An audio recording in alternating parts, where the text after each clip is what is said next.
Bonjour à toutes et à tous. Je suis Caroline Leroux, auteure de littérature jeunesse et de la série de livres pour enfants intitulée Le Carnaval de printemps.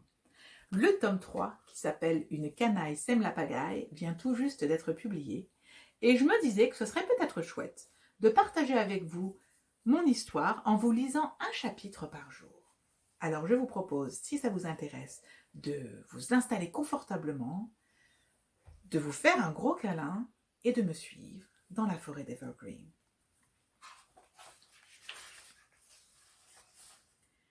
En ce début de printemps, c'est dans le village de Bluebells, au cœur de la forêt d'Evergreen, que le célèbre cuisinier globe-trotter Sir Harold Sheep avait posé ses valises.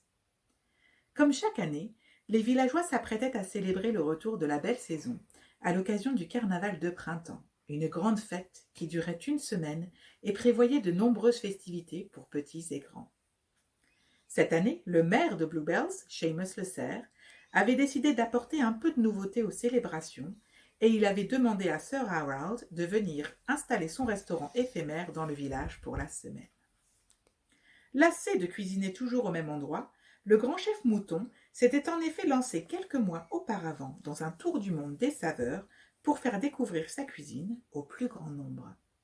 Ainsi, accompagné de son assistant Angus, une jeune oie taciturne et peu aimable, il sillonnait les routes à la recherche d'endroits où il pourrait installer son restaurant pour quelques jours avant de repartir pour de nouvelles aventures.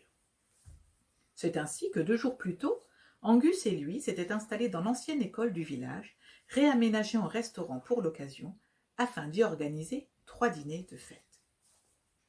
Bien que d'un naturel quelque peu austère, Sir Harold avait été agréablement surpris par la bonhomie des villageois. Sortant de sa réserve habituelle, il s'était tout de suite senti à l'aise parmi eux.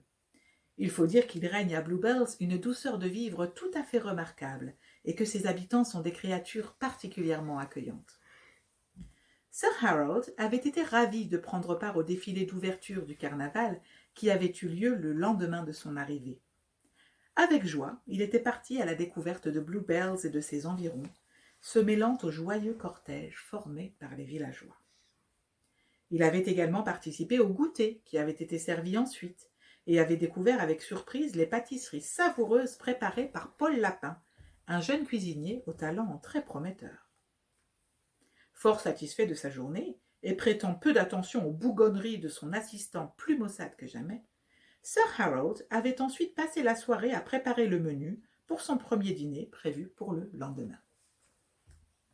Au petit matin, alors que les premiers rayons du soleil venaient caresser le village encore assoupi, Sir Harold franchissait la porte de son restaurant d'un pas vif et décidé. Il était suivi d'un Angus à l'œil vitreux et à la mine peu réjouie, les bras chargés de prospectus. Tous deux fendirent l'air frais du matin et se dirigèrent vers le panneau d'affichage qui se trouvait sur la façade de la mairie. « Angus, donnez-moi une affiche, je vous prie, » ordonna le grand chef. Son assistant lui tendit le tas de papier qu'il portait avec peine, et le mouton se saisit de la première feuille de la pile. Il la placarda sur le tableau et se recula d'un pas pour en vérifier le contenu.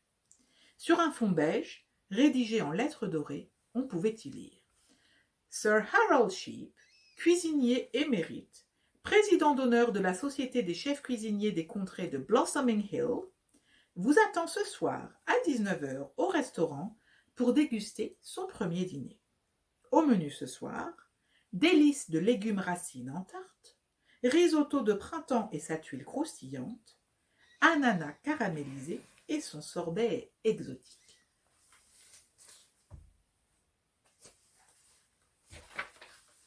Satisfait, il reprit. « Angus, faites le tour des maisons du village et glissez l'un de ces tracts dans chaque boîte aux lettres. Et faites vite, nous avons 1000 choses à préparer pour ce soir. Pendant ce temps, je vais me rendre chez Patrick Lapin pour récupérer notre commande de fruits et légumes. »